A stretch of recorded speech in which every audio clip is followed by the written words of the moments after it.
It didn't start with noise. That was the first thing people noticed later. The arena wasn't loud. Not really. It was full. The lights were hot. The ring was clean and waiting. But something in the air felt delayed, like the night had taken a breath and forgotten to exhale. The crowd shifted in their seats without knowing why. The cameras moved as they always did, but even the wide shots felt narrower somehow. It was supposed to be another broadcast, another chapter in a machine that never stops moving. Instead, it felt paused. Jade Cargill stood in the ring like a monument carved from certainty. She didn't pace, she didn't perform. She simply occupied space in a way that made the ropes feel like they belonged to her. Gold caught the light along her shoulders and wrists. Her posture wasn't aggressive, it was patient.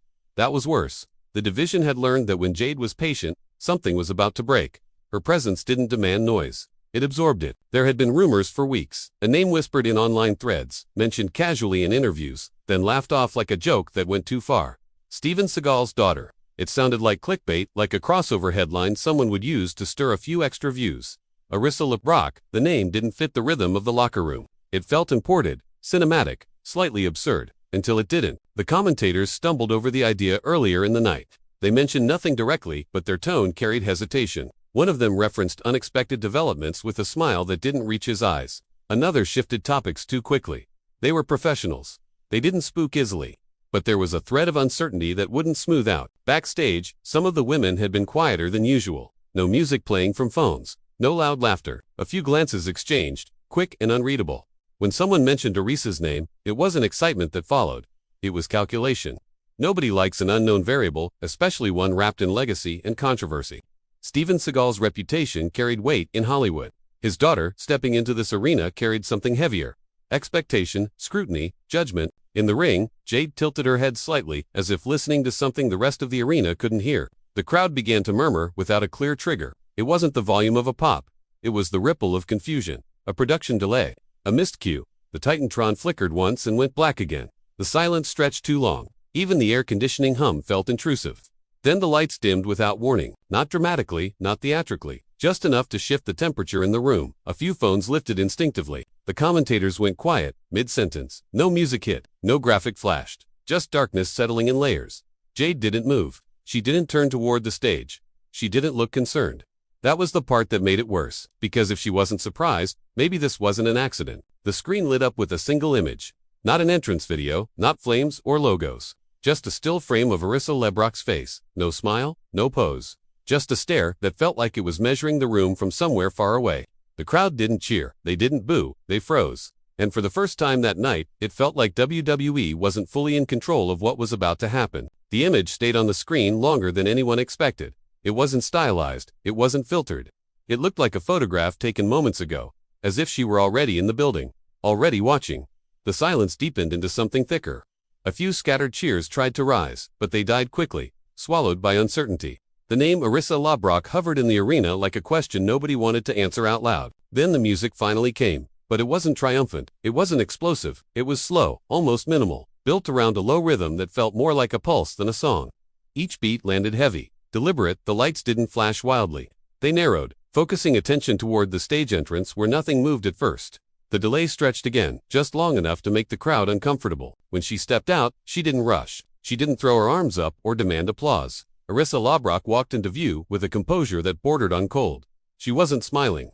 She wasn't playing to the camera. Her expression was controlled, unreadable, almost clinical. She wore black and gold, but not in the glittering, celebratory way many debuts favored. It looked functional, intentional. There was a visible split in the crowd. Some fans stood, clapping cautiously, unsure if they were witnessing a major moment or a miscalculation. Others remained seated, arms crossed, studying her like a threat assessment. A few boos cut through, sharp and isolated. It wasn't hostility. It was discomfort. The kind that surfaces when something unfamiliar enters a closed ecosystem. The commentators struggled to find footing. One called it surreal. Another mentioned her lineage, carefully, as if stepping through glass. Steven Seagal's daughter. The words sounded heavier in this setting. Hollywood legacy colliding with a locker room built on grind and scars. It wasn't a feel-good crossover. It felt like an intrusion. Arissa walked down the ramp slowly, each step measured. She didn't look at the fans reaching over the barricade. She didn't flinch at the mixed reaction. Her focus remained fixed on the ring, on Jade Cargill. Jade hadn't moved. She stood in the center, chin slightly raised, arms relaxed at her sides. No pacing, no theatrics. Her presence was still dominant, still immovable. But now there was a shift in the air between them. Not hostility. Not yet. Something quieter. Evaluation. Jade's expression didn't reveal fear, but it wasn't dismissive either. It was the look of someone recalculating. Arissa reached the bottom of the ramp and paused. She didn't climb the steps immediately. She looked up at Jade from outside the ring, letting the moment stretch. The crowd noise fluctuated again, unsure whether to erupt or retreat. There was no handshake offered. No microphone. No dramatic gesture. When Arissa finally stepped onto the apron, the arena felt smaller. The ropes parted, and she entered without breaking eye contact. No words were exchanged. None were needed. The tension between them was visible, like static building before a storm. This wasn't a flashy return. It wasn't framed as destiny or redemption. It felt like a test nobody had prepared for. Two presences sharing space, neither willing to blink first. And somewhere in that silence, the realization settled in. This wasn't entertainment anymore. It was a disruption. They stood face to face, and the ring felt less like a stage and more like a fault line. Arissa didn't circle. She didn't posture. She simply held Jade's gaze as if trying to strip away everything performative and see what remained underneath. Jade's breathing was steady, controlled, but her shoulders squared, just slightly tighter. The audience leaned forward collectively, not in excitement, but in anticipation of something undefined. There was no immediate strike. No sudden chaos. That restraint made it worse. It forced everyone to sit inside the tension instead of escaping through action. Arissa took one slow step closer. Not aggressive, not hesitant, just enough to collapse the space between them. The crowd's murmur returned, fractured and uneven. The commentators tried to contextualize what they were witnessing, but their words lacked conviction. They spoke about impact and momentum, but their voices carried doubt. They didn't know what this meant, neither did the audience. Neither perhaps did the company. Arissa finally raised a microphone, but she didn't speak immediately. She looked out at the crowd first, scanning faces as if measuring the temperature of the room. When she did speak, her tone was even, almost detached. She didn't shout. She didn't insult. She spoke about being underestimated, about being reduced to someone else's legacy, about stepping into spaces where people assumed she didn't belong. The words weren't dramatic. They were personal. That made them sharper. She turned back to Jade and said she wasn't here to borrow credibility. She was here to test it. The statement hung in the air like a weight. Jade didn't respond verbally. She didn't need to. Her silence was its own answer. It carried history, dominance, an unspoken reminder of what she had already built. But there was something else in her eyes now. Not fear, not anger, recognition. The crowd's division deepened. Some began chanting Arissa's name, tentative at first. Others countered with Jade's, louder, protective. The arena split into opposing currents, neither strong enough to drown the other out completely. It wasn't the roar of unity. It was the noise of uncertainty. Then it happened without warning. Jade stepped forward. No theatrics, no wind-up, just a single step that erased the final inch of space between them. Their foreheads nearly touched. The microphone dropped from Arissa's hand and hit the mat with a dull thud that echoed louder than it should have. The audience gasped, not because of violence, but because of proximity.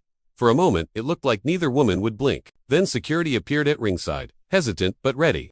Officials hovered, unsure whether to intervene or let the confrontation breathe. The tension wasn't explosive, it was suffocating. Arissa didn't back down. Jade didn't yield. The camera caught faces in the crowd frozen mid-expression, unsure whether to cheer or look away. This wasn't a triumphant comeback. It wasn't a scripted celebration. It felt like a challenge issued in real time, one that even the company hadn't fully anticipated. When they were finally separated, it wasn't chaotic. It was reluctant, like pulling magnets apart. And as Arissa stepped back onto the ramp, never breaking eye contact, the message was clear. She hadn't come to participate. She had come to disturb the balance. The fallout began before the show even ended. Backstage corridors that usually buzzed with adrenaline felt subdued. Conversations clipped short when someone unfamiliar walked by. Arissa moved through the hallway without entourage, without exaggerated confidence. She acknowledged no one directly, yet every pair of eyes tracked her movement. The locker room had spent years calibrating itself around dominant forces, around names like Jade Cargill who commanded space through consistency. Now the equation had shifted, and nobody knew the variables. Some wrestlers questioned whether this was a calculated publicity move or a genuine competitive threat. The difference mattered. If she was here for headlines, the storm would pass. If she was here to stay, careers would recalibrate. A few veterans spoke quietly about legacy pressure, about how carrying a famous surname can distort perception. But even they admitted something uncomfortable. Arissa hadn't looked overwhelmed. She hadn't looked like someone borrowing relevance. She had looked prepared. Authority figures huddled in offices with tense expressions. Contracts were reviewed. Timelines adjusted. Social media metrics surged in real time, trending topics erupting with polarized reactions. Some fans accused the company of chasing spectacle. Others praised the unpredictability. Analysts dissected her posture, her words, her restraint. The debate wasn't about talent yet. It was about legitimacy. Meanwhile, Jade sat alone for a moment longer than usual before returning backstage. When she finally stepped through the curtain, the room's energy shifted again. Conversations paused, not out of disrespect, but out of awareness. Jade's dominance had never relied on noise. It relied on certainty. Now that certainty felt examined, she didn't express doubt, she didn't vent frustration. She changed into street clothes methodically, movements precise. But those who knew her well could sense the recalculation happening behind her composed exterior. Legacy isn't just about wins, it's about control. And control had just been challenged in a way that felt unfamiliar. Media requests flooded in immediately. Commentators were pressed for clarity they didn't possess. Headlines oscillated between sensational and skeptical. Steven Seagal's name resurfaced in mainstream outlets, dragging family history into wrestling discourse. For Arissa, the scrutiny extended beyond the ring. Interviews dissected her upbringing, her motivations, her right to be there. The conversation blurred personal and professional boundaries. In private moments, some wrestlers admitted feeling uneasy. Not because of Arissa's words, but because of the way she had delivered them. Calm, measured, unapologetic. That kind of composure under that kind of pressure suggested longevity. And longevity meant displacement for someone else. By the time the arena emptied, the shock had evolved into something heavier. This wasn't a one-night surprise. It was a shift in narrative direction, one that demanded adaptation from everyone involved. Jade's legacy now carried an added layer of expectation. If she dominated Arissa, critics would call it predictable. If she struggled, they would question her reign. And in the quiet after the crowd dispersed, one realization settled in.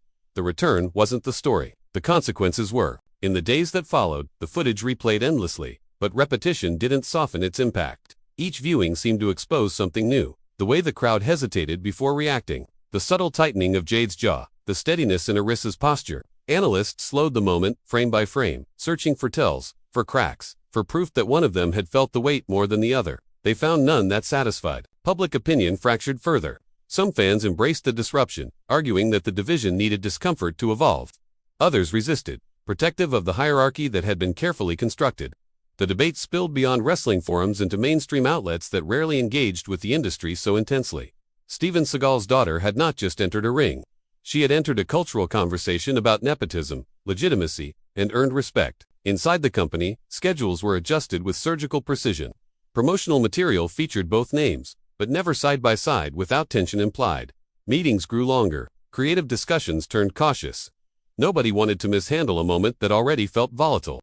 Pressure mounted quietly, not through shouting, but through expectation. Jade trained harder. Those close to her noticed the extra repetitions, the extended hours, not out of panic, but out of pride. Dominance isn't defended through words. It's reinforced through preparation. Still, the knowledge lingered that this challenge was different. It wasn't just about strength or athleticism. It was about perception, about proving that her position wasn't vulnerable to narrative shifts. Arissa, meanwhile, kept a controlled distance from the noise. Interviews were sparse and deliberate. She acknowledged the skepticism without trying to erase it. She spoke about accountability, about understanding that her surname would always precede her. There was no apology in her tone, only acceptance. That refusal to shrink unsettled some and impressed others. The locker room adapted outwardly, but undercurrents remained. Friendships were reassessed, alliances considered. In a division where momentum defines survival, the introduction of a new gravitational force alters trajectories. Some saw opportunity, others saw threat. Weeks later, when they would inevitably meet again under brighter lights and clearer stakes, the shock of the initial return would have faded, but the memory of that first silence would remain. The moment when an arena full of people didn't know how to feel. When dominance was confronted not with rebellion, but with composure. This wasn't a viral stunt or a temporary headline. It was a recalibration of power dynamics that would ripple through careers and reputations long after the chance stopped. Jade Cargill's legacy now carried an asterisk of anticipation. Arissa LeBrock's name carried both skepticism and intrigue in equal measure. And as the industry moved forward, adjusting to the new reality, one question refused to disappear. When the silence falls again, and they stand face to face without distraction, who will truly own the space between them?